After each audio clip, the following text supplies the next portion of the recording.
तर माधव काव्याला स्पष्ट करतो की एकदा तुम्ही माझी पत्नी असल्याची भूमिका निभवायला सुरुवात केली की लवकरच ही गोष्ट बाहेर जाईल आणि जर लोकांना वाटलं की तुम्ही खरंच माझी पत्नी आहात तर तुमचं भविष्य बिघडेल. तुमच्या लग्नाच्या वेळी मोठी अडचण निर्माण होईल. जरी आपण नंतर सांगितलं की हे सगळं नाटक होतं तरी लोक आपापल्या मनाप्रमाणे गोष्टी पसरवतील. समाज तुमच्यावर आरोप करेल, बदनामी करेल. कोणतेही आईवडील त्यांच्या लग्नाच्या वयाच्या मुलीला दुसऱ्या पुरुषाची पत्नी असल्याचं नाटक करायला कधीच परवानगी देणार नाहीत. हा माझ्या आईच्या तब्येतीचा प्रश्न आहे, पण माझ्या स्वार्थासाठी मी तुम्हाला अडचणीत टाकू शकत नाही. आणि शिवाय माझी आई लगेच बरी होणार नाही. काही दिवस, कदाचित आठवडे लागू शकतात. तोपर्यंत तुम्हाला इथेच राहावं लागेल. आपण दोघंही तरुण आहोत. जरी आपल्यात फक्त आदर असला तरी लोक शंका घेतील. तुमच्या चारित्र्यावर प्रश्नचिन्ह उभं करतील. तुम्हालाच त्रास होईल. तुम्ही आज संध्याकाळीच घरी परत जा. मला माफ करा. तो हात जोडतो. मी हे खोटं पुढे चालू ठेवू शकत नाही. मी आज जाऊन आईला खरं सांगतो की तुम्ही माझी पत्नी नाही. माधव आज जाण्यास वळतो, पण काव्या त्याचा हात घट्ट पकडते आणि त्याला थांबवते. काव्या थोडी कळक होत म्हणते, ओह, म्हणजे खरी समस्या ही आहे. जर आपण माझा प्लॅन मान्य केला तर मला इथे काही दिवस राहावं लागेल आणि त्यासाठी तुम्हाला मला सहन करावं लागेल. माझी जबाबदारी घ्यावी लागेल. हीच तुमची खरी भीती आहे, नाही का? मला ओळखत नसतानाही तुम्ही माझी मदत केलीत.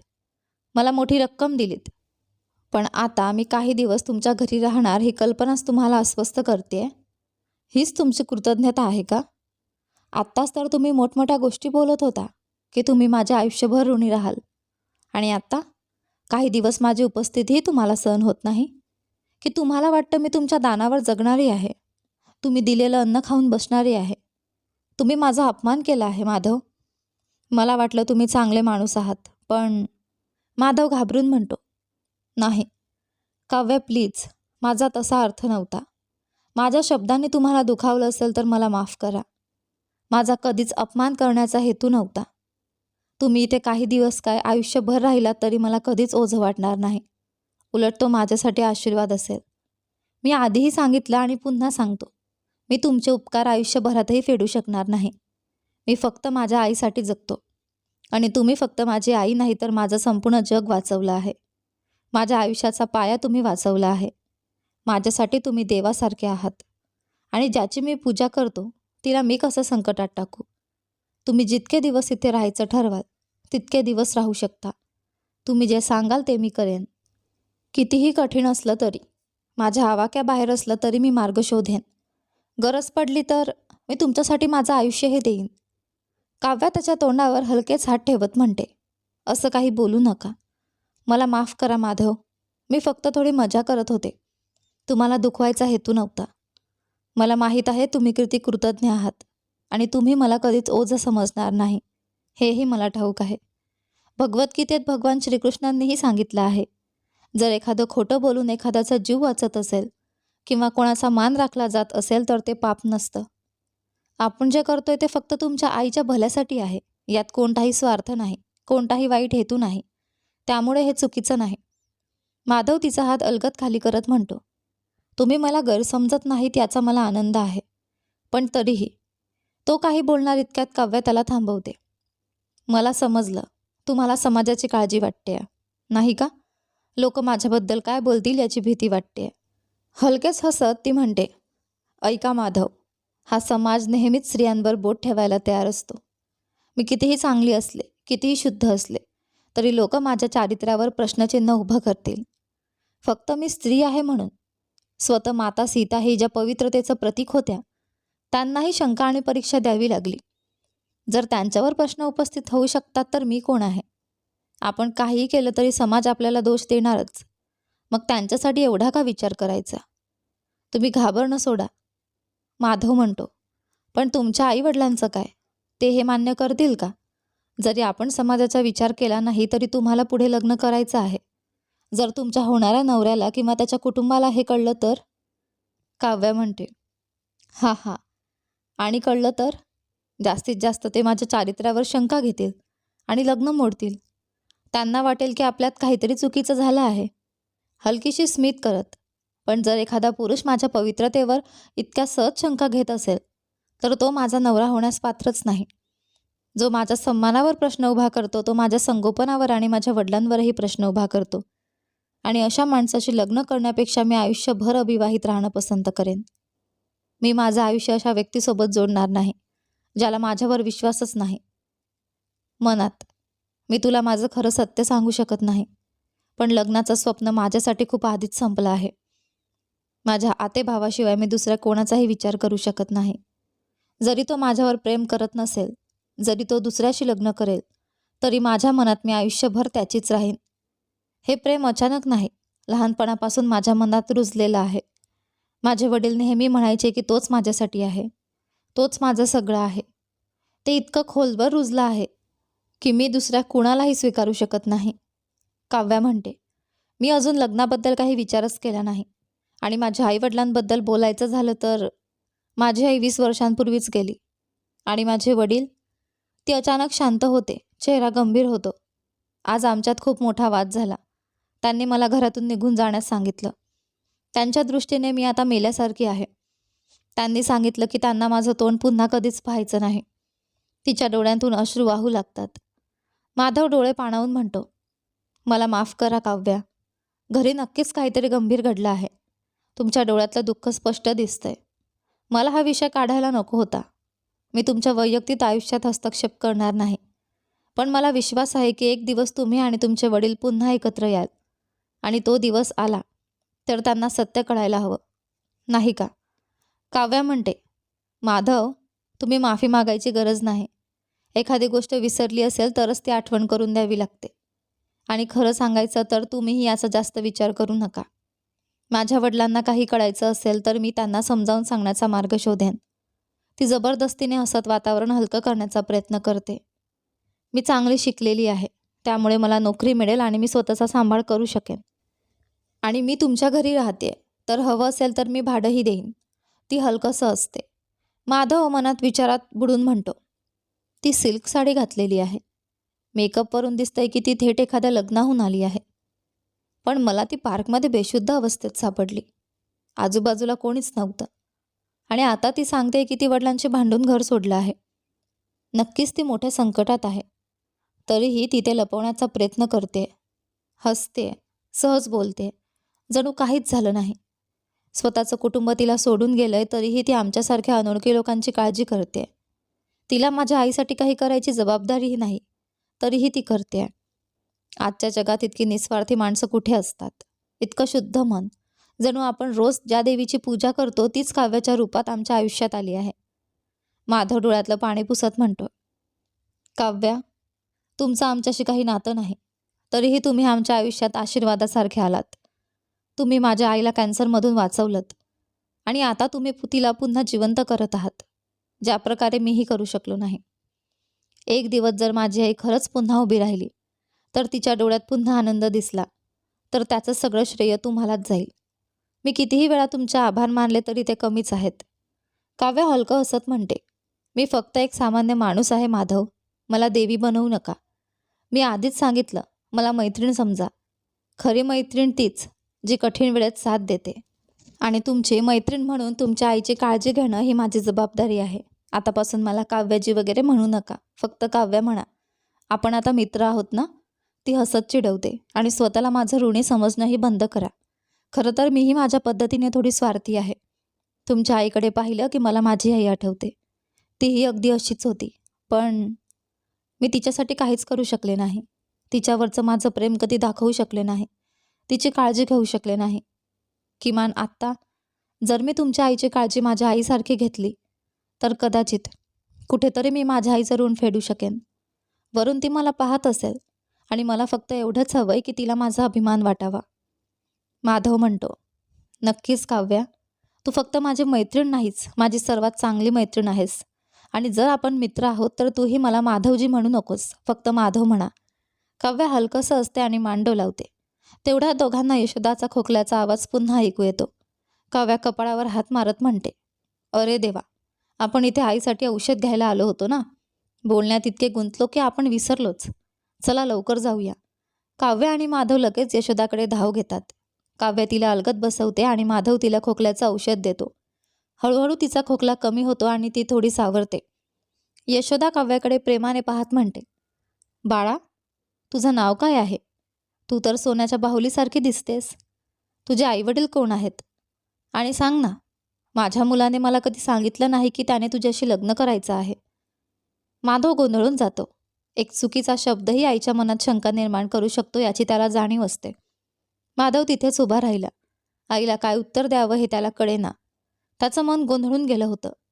यशोदाने त्याच्या चेहऱ्यावरचा गोंधळ ओळखला आणि संशयाने भुवया उंचावल्या. यशोदा म्हणते, माधव, मी तुला इतके प्रश्न विचारते आणि तू मात्र गप्प उभा आहेस. उत्तर का देत नाहीस? काव्याला परिस्थितीची गंभीरता कळली. जर माधव अजून थोडा वेळ गप्प राहिला तर त्यांचा सगळा प्लॅन फसणार होता. तिने पटकन विचार करून यशोदाचे दोन्ही हात आपल्या हातात घेतले आणि भाऊक आवाजात बोलू लागली. काव्या म्हणते, आई, माझं नाव काव्य आहे. मी मी अनाथ आहे. मी आणि माधव खूप दिवसांपासून एकमेकांवर प्रेम करतो. आम्हाला भीती होती की तुम्ही आमच्या नात्याला मान्यता देणार नाही, म्हणून आम्ही तुमच्याशिवायच लग्न केलं. कृपया आम्हाला माफ करा. आम्ही तुमच्या इच्छेविरुद्ध गेलो, पण आता आम्ही इथे आहोत, म्हणून मी तुम्हाला विनंती करते, मला तुमची सून म्हणून स्वीकारा. आम्हाला आशीर्वाद द्या आणि मला मनापासून तुम्हाला आई म्हणू द्या. यशोदा काव्याच्या अश्रूंनी भरलेल्या डोळ्यांकडे पाहते आणि हळूहळू तिच्या डोक्यावर हात ठेवते. प्रेमाने हसत यशोदा मायेने म्हणते, मी माझ्या मुलाने निवडलेल्या मुलीला कसं नाकारू? माधव माझं सगळं काही आहे, माझा अभिमान आहे.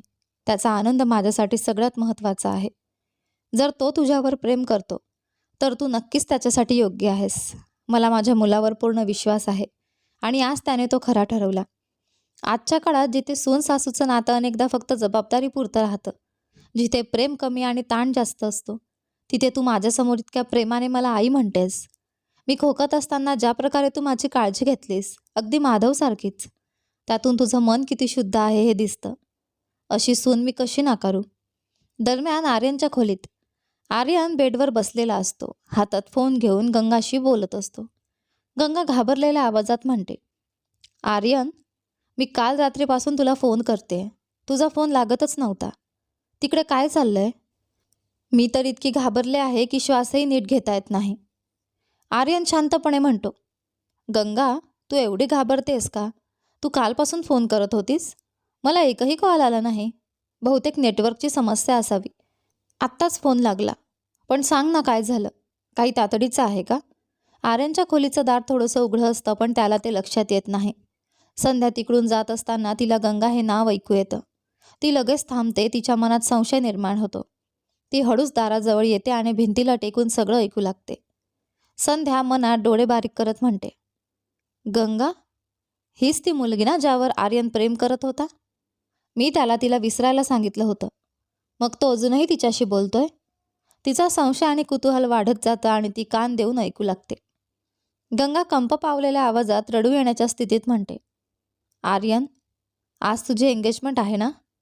दररोज सकाळी मी उठते या आशेने की आज तू माझ्या घरी येशील, माझ्या आई वडिलांना समजावशील आणि आपलं लग्न ठरवशील.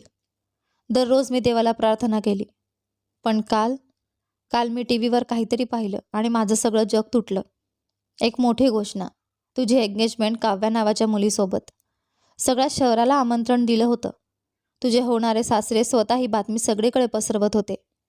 ज्या थाटात ते सगळं दाखवलं ते पाहून माझं हृदय तुटलं. आर्यन, मी तिथे उभी राहिले आणि माझं सगळं जग माझ्या डोळ्यांसमोर कोसळताना पाहत राहिले. गंगा रडत तुटलेल्या आवाजात म्हणते, आर्यन, सांग ना, हे सगळं खोटं आहे. सांग ना की मी स्वप्न बघते. सांग ना की तू सध्या मंडपात उभा राहून दुसऱ्या कुणाला आयुष्याचं वचन देत नाही आहेस. कारण जर तसं असेल आर्यन, जर तसं असेल, तिचा आवाज थरथरतो, रडू आवरत नाही, तर तू माझ्याशी सर्वात मोठा विश्वासघात केलाय. आर्यनने मूठ घट्ट आवडली. क्षणभर डोळे मिटले. गंगाच्या आवाजातलं दुःख त्याच्या हृदयाला भुसकून गेलं. तो काही बोलणार इतक्यात ती त्याला संधीच देत नव्हती. आर्यन घाईने म्हणतो, गंगा, थांब, मला समजावून सांगू दे. तू मला बोलायची संधीच दिली नाहीस. प्लीज माझं ऐक. गंगा आवाज थरथरत पण ठाम म्हणते, आता काय उरलंय सांगायला आर्यन? एंगेजमेंट म्हणजे अर्ध लग्नच असतं. एकदा अंगठी बोटात गेली की सगळं बदलून जातं. आर्यन दृढ आवाजात म्हणतो, एंगेजमेंट जाहीर झाली म्हणून काय झालं? याचा अर्थ लग्न ठरलं असं नाही. मी हार मानलेली नाही गंगा, आणि मी कधीही हार मानणार नाही. माझ्या आईने मला जबरदस्तीने वचन द्यायला लावलं. माझ्याकडे दुसरा पर्यायच नव्हता. म्हणून मला काव्याला भेटून तिला विनंती करावी लागली की ती काहीतरी करून हे लग्न थांबवेल. तो वेदनेने बोलतो. हे ऐकून गंगाला स्वतःचीच लाज वाटते. आर्यन त्यांच्या प्रेमासाठी इतका झगडत होता आणि तिनेच त्याच्यावर शंका घेतली. दरम्यान सगळं ऐकणारी संध्या मनात म्हणते, आर्यन, तू स्वतःच्या आईलाच फसवलंस. किती पुढे गेला आहेस तू. मला राग यायला हवा, पण ती राग आवरून अजूनही कान देऊन ऐकत राहते. डोळ्यातले अश्रू पुसत आर्यन पुढे बोलतो, पण मला कधी वाटलंच नव्हतं की माझ्या या कृतीमुळे काव्याला इतका अपमान सहन करावा लागेल. फक्त तिच्या वडिलांवर प्रेम आणि आदर असल्यामुळे तिला इतकं सहन करावं लागेल असं मला वाटलंच नव्हतं. तिच्याच वडिलांकडून तिला शाप ऐकावे लागले, ज्या वडिलांना ती देवासारखं मानायची. मला आधी माहीत असतं तर मी कधीच तिच्याकडे मदत मागितली नसती. मला वाटतं मी माझ्या स्वार्थासाठी तिचा बळी दिला. ती फक्त एक मुलगी आहे गंगा.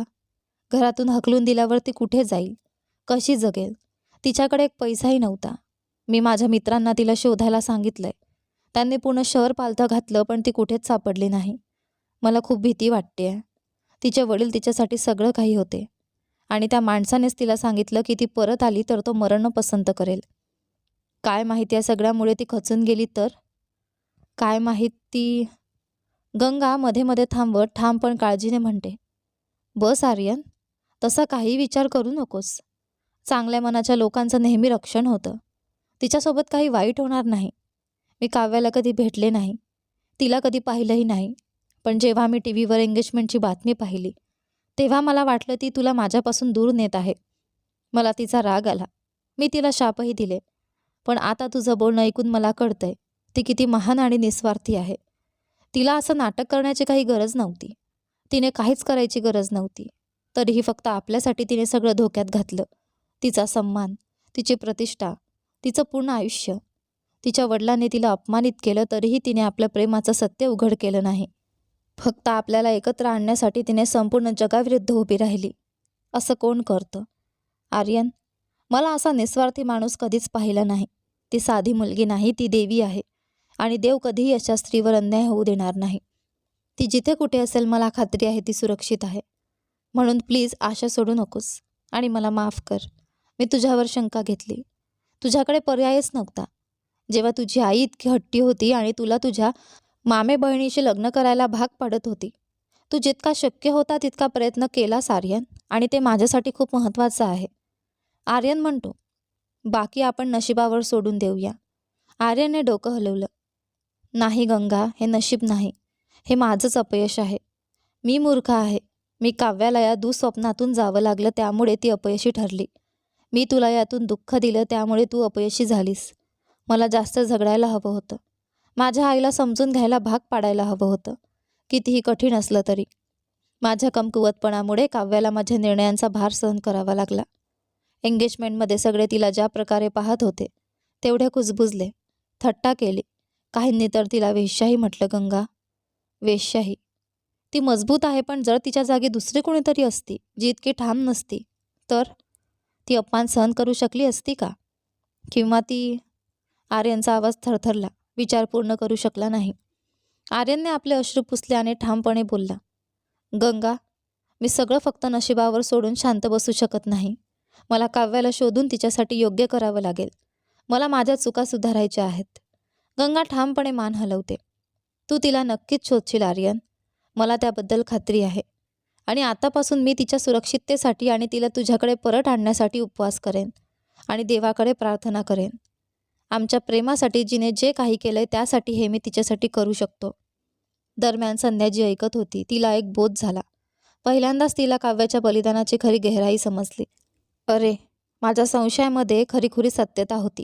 तिने आर्यनवर खूप प्रेम केलं, तरीही त्याच्या इच्छेविरुद्ध त्याच्याशी लग्न करण्यास नकार दिला. तिला हवा होता की तो खऱ्याच प्रेमात असलेल्या व्यक्तीसोबत राहो. तिची स्वतःची प्रतिष्ठा धोक्यात पडली तरी तिला काही फरक पडत नव्हता. तिने हा संपूर्ण नाटक फक्त आर्यनच्या सुखासाठी रचलं, आणि तेही फक्त मी तिला वचन घेण्यासाठी नव्हतं की ती सत्य गंगाधर दासला सांगणार नाही. तिने इतके कष्ट का केले हे मी सहन करणार नाही. आर्यन, तुझं लग्न काव्याशी होणारच. यावेळी मी काही न बघता तिला शोधून आणेन. आता मला कोणताही जुना राग, संपत्ती काही फरक पडत नाही. सध्या फक्त एवढंच महत्त्वाचं आहे की मी काव्याला शोधून तुझ्याजवळ आणेन. तू म्हणालास ना की तिच्याकडे पैसे नव्हते? मग ती शहर सोडू शकली नाही. आणि एक मुलगी एकटी कुठे जाईल? तिने नक्कीच मित्रांकडे आश्रय घेतला असेल. वेळ वाया जाऊ देऊ नका. मला तिच्या सर्व मित्रांची नावे मिळवावी लागतील आणि लगेच शोध घेण्यासाठी लोक पाठवावे लागतील. आर्यनने ही सगळी गर्दी मोडली असली तरी यावेळी तो लग्न थांबवू शकणार नाही. यावेळी मी सुनिश्चित करेन की तो काव्याशी लग्न करेल, काहीही होवो. ठाम निश्चयाने संध्या तिच्या खोलीकडे धावत गेली. पण धावपळीत तिचा हात टेबलवरील फुलांची वास तुटली आणि कोसळली. सनाट्याने आवाज ऐकून तिला धक्का बसला. भीतीने तिचं हृदय भरलं आणि ती आपली खोलीत शिरली आणि दरवाजा बंद केला. आवाज ऐकून आर्यन अचानक उलटून पाहतो. त्याच्या डोळ्यांनी थोडे उघडलेले दरवाजे लक्षात घेतले आणि त्याचं हृदय संशयाने धडधडू लागलं. तो लगेच फोन कॉल संपवून खोलीतून बाहेर पडला. त्याचे डोळे तिथल्या तुटलेल्या फुलांच्या वासावर पडले आणि त्याला थंडी जाणवली. तो वास मजबूत होता. तो स्वतःहून पडणार नव्हता. कोणीतरी त्याला ढकललं होतं. याचा अर्थ कोणीतरी इथे येऊन ऐकलं होतं. कोणीतरी त्याच्या प्रत्येक शब्दाला ऐकून होतं. ही माझी आई असू शकते का? नाही. ती सत्य जाणून घेऊ शकत नाही. जर तिला माहीत पडलं की मी काव्याला सगळी गर्दी मोडण्यासाठी विनवणी केली तर ती मला कधीच माफ करणार नाही. मग मी काय करणार? पण मला कसं कळणार की इथे कोण आलं होतं? माझ्या आईला काव्याच्या कृतीबद्दल सत्य कळलं आहे का? आर्यन गंभीर विचारात बुडाला. त्याने प्रत्येक शक्यता, प्रत्येक धोका विचारात घेतला आणि मग त्याने निर्णय घेतला. जरी माझ्या आईला अजून माहिती नसेल, लवकरच तिला कळेल. ती इतकी हुशार आहे की हे न कळणं अशक्य आहे. आणि जेव्हा तिला कळेल ती काव्याला शोधून मला तिच्याशी लग्न करायला भाग पाडेन. मी ते कधीही होऊ देऊ शकत नाही. हे गंगासाठी होणारा सर्वात मोठा अन्याय असेल. जर मी आमच्या प्रेमाचे रक्षण करायचं असेल तर माझ्याकडे एकच पर्याय आहे. मी आज रात्रीच चेन्नईसाठी निघालो पाहिजे. मी गंगाला शोधेन आणि तिला माझी पत्नी म्हणून घरी घेऊन येईन. एकदा आमचं लग्न झालं की कोणीही काही करू शकणार नाही. आणि काव्याबद्दल? मी तिला घरी आणेल आणि सत्य माझ्या मामांकडे उघड करेन. मी आता कुणालाही गैरसमज होऊ देऊ शकत नाही. मी माझ्या आईला सर्व स्पष्ट करून समजावून सांगेन. मी माझ्या मामांच्या प्रतिक्रियेची भीती बाळगत होतो. पण आता मी डोक्यावर हात ठेवून बसू शकत नाही. हे काव्याच्या आयुष्याबद्दल आहे. मी तिला नष्ट होऊ देऊ शकत नाही.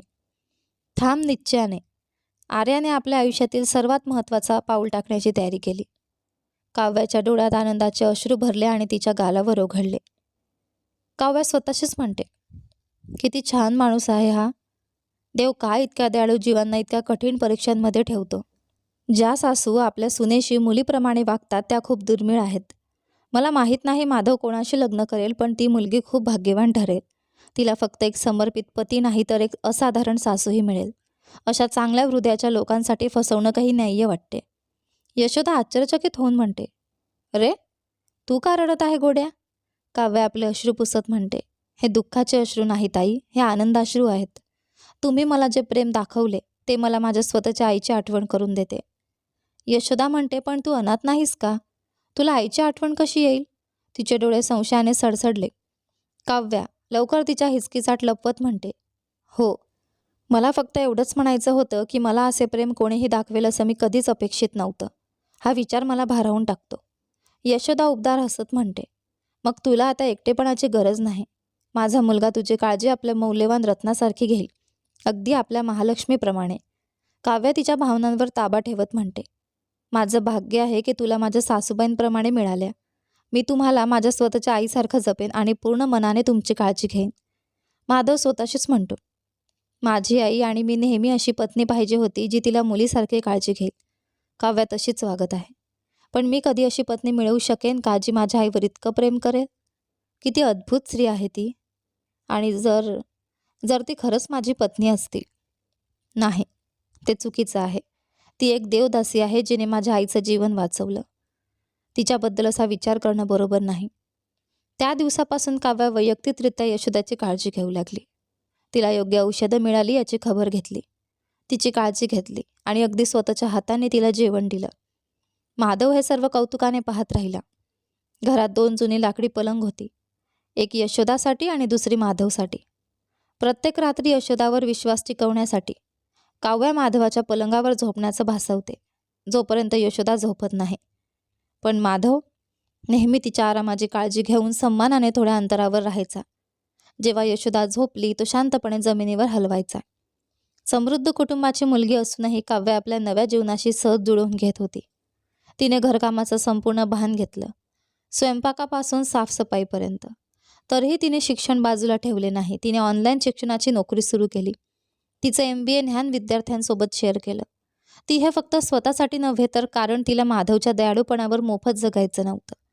जरी ती माधवच्या आईची काळजी घेण्यासाठी त्याच्या घरी राहत होती, तरीही ती कमाईशिवाय जेवण घेणं नाकारत होती. तिने ठरवलं की पैसे जमा करेल आणि जेव्हा जायचं ठरेल तेव्हा माधवने दिलेल्या अन्न आणि निवाऱ्याची किंमत परत देईन. पण तिला शंका होती, जर तिने आता पैसे दिले तर तो स्वीकारेल का? तिच्या हेतूंना चुकीचं समजेल का? दरम्यान माधव काव्याबद्दल अधिकाधिक आकर्षित होत गेला. काम आणि त्याच्या आईच्या काळजी दोन्ही एकत्र कशी सांभाळते याने त्याला भावनिकपणे छाप पाडली. तिने प्रत्येक जबाबदारी इतक्या परिपूर्णतेने घेतली की माधवला आता आईच्या आरोग्याची चिंता करण्याची गरज नव्हती. 2 महिने गेले. हळूहळू यशोदाचे स्वास्थ्य सुधारले, काव्याच्या निश्चल निष्ठेमुळे. एक दिवस काव्याने सौम्यपणे यशोदाला पलंगातून बाहेर काढले. तिचा हात धरून चालण्यास मार्गदर्शन केले. तिने त्यांना मजेदार व्हिडिओ दाखवून हसवले आणि त्यांच्या मनोबलासाठी संभाषणात गुंतवले. अखेरीस यशोदा तिच्या जुन्या अवस्थेकडे परत येऊ लागली. दरम्यान शहराच्या दुसऱ्या भागात संध्याचा फोन अचानक वाजला. तिने उचलला, पण दुसऱ्या बाजूच्या आवाजाला ऐकून तिचा चेहरा धक्कादायक रागाने भरला. संध्या रागावलेली आश्चर्यचकित म्हणते, काय म्हणताय? हे खरं आहे का? फोनवरील आवाज, मॅडम, मी नेहमी तुमचा विश्वासू राहिलो आहे. त्यामुळे मी तुमच्या हरवलेल्या मुलावर लक्ष ठेवत होतो, जो 2 महिने आधी अचानक निघून गेला होता. तुम्ही मला सांगितलं होतं की जर तो चेन्नईमध्ये आला तर मला माहिती द्या. आज ह्या आठवड्यांच्या शोधानंतर मी शेवटी त्याला शोधला आणि तुम्ही विश्वास ठेवणार नाहीत. कुठे आहे? संध्याने फोन घट्ट पकडला. फोनवरील आवाज, मी आज तुमचा मुलगाला एका मंदिरात पाहिलं. सत्यनारायण पूजा करत होता आणि तो एकटा नव्हता. त्याच्या बाजूला एक स्त्री होती. संध्याचा आवाज अडथळ्यात आला. फोनवरील आवाज, मी ऐकलंय की तिचं नाव गंगा आहे. ती त्याला आर्यन म्हणून संबोधत होती आणि मला माहीत आहे की पुरुष फक्त पत्नीसोबतच ही पूजा करतो. संध्याचं संपूर्ण शरीर थंड झाले. जणू वीज पडल्यासारखा धक्का बसला. आर्यनने अनपेक्षित कृत्य केलं होतं. तो घर सोडून गुप्तपणे गंगाशी लग्न करून गेला होता. संध्याची सर्वात मोठी भीती खरी झाली होती. संध्या दात चावत रागाने भरलेली म्हणते, माझ्या मुलावर तू काय जादू केली आहेस गंगा? यानंतर पुढे काय होतं ते पहा आपल्या कथेच्या पुढच्या भागामध्ये. संध्या गंगा आणि आर्यनला स्वीकारेल का, हे पाहण्यासाठी तुम्हाला पुढचे भाग पाहावे लागतील. धन्यवाद.